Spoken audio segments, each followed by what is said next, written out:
ನೀತಿ ಕಥೆಗಳು. ಕಥೆ 3, ಅಂಧಾನುಕರಣೆ.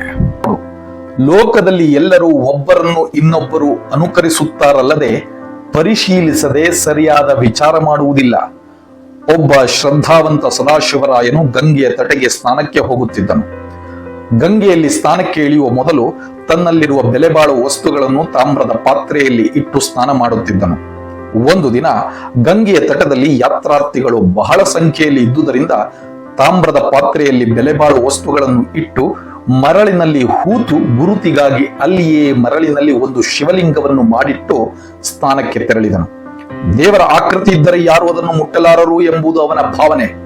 ಗಂಗೆ ನೀರಿನಲ್ಲಿ ಪ್ರವೇಶ ಮಾಡಿ ಸ್ನಾನ ಮಾಡಿಕೊಂಡು ತಿರುಗಿ ಬಂದು ನೋಡುವಷ್ಟರಲ್ಲಿ ಅಲ್ಲಿ ಅನೇಕ ಶಿವಲಿಂಗಗಳಿದ್ದವು. ದೊಡ್ಡ ಸಂಖ್ಯೆಯಲ್ಲಿ ಬಂದ ಜನರೆಲ್ಲರೂ ಮರಳಿನಲ್ಲಿ ಶಿವಲಿಂಗವನ್ನು ಮಾಡಿ ಪೂಜಿಸುವುದು ಇಲ್ಲಿಯ ಸಂಪ್ರದಾಯ ಎಂದು ಭಾವಿಸಿಕೊಂಡು ನೂರಾರು ಶಿವಲಿಂಗವನ್ನು ವಿಧ ವಿಧವಾಗಿ ಮಾಡಿಟ್ಟಿದ್ದರು.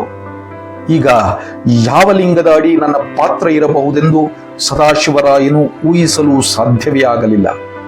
ಎಲ್ಲ ಲಿಂಗವನ್ನು ಒಡೆದು ಹಾಕಿದರೆ ನೋಡುತ್ತಿರುವ ಜನರು ಒಪ್ಪಿಗೆ ಕೊಡುವುದಿಲ್ಲ. ಹೀಗಾಗಿ ತನ್ನ ತಾಮ್ರದ ಪಾತ್ರೆ ಇನ್ನು ನನಗೆ ಸಿಗುವುದಿಲ್ಲ ಎಂಬ ಹತಾಶ ಭಾವದಿಂದ ಬೇಸರಿಸಿಕೊಂಡನು. ಸದಾಶಿವರಾಯನು ಒಂದು ವಿಷಯವನ್ನು ಕಂಡುಕೊಂಡನು. ಹಿಂದಿನವರು ನಡೆದ ದಾರಿಯಲ್ಲಿಯೇ ಮುಂದೆ ಬಂದವರು ನಡೆದು ಹೋಗುತ್ತಾರೆ.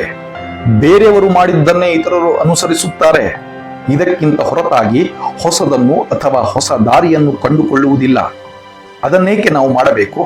ನಮಗೆ ಅದು ಹಿತವೇ ಅಹಿತವೇ, ಅವರಿಗೆ ಒಳಿತುಂಟು ಮಾಡೀತೆ ಅಥವಾ ಇಲ್ಲವೇ, ಯಾವುದನ್ನು ಚಿಂತಿಸಲು ಹೋಗುವುದಿಲ್ಲ. ಇಂತಹ ಸನ್ನಿವೇಶದಲ್ಲಿ ಈ ಕಥೆಯನ್ನು ಉದಾಹರಿಸಬಹುದು.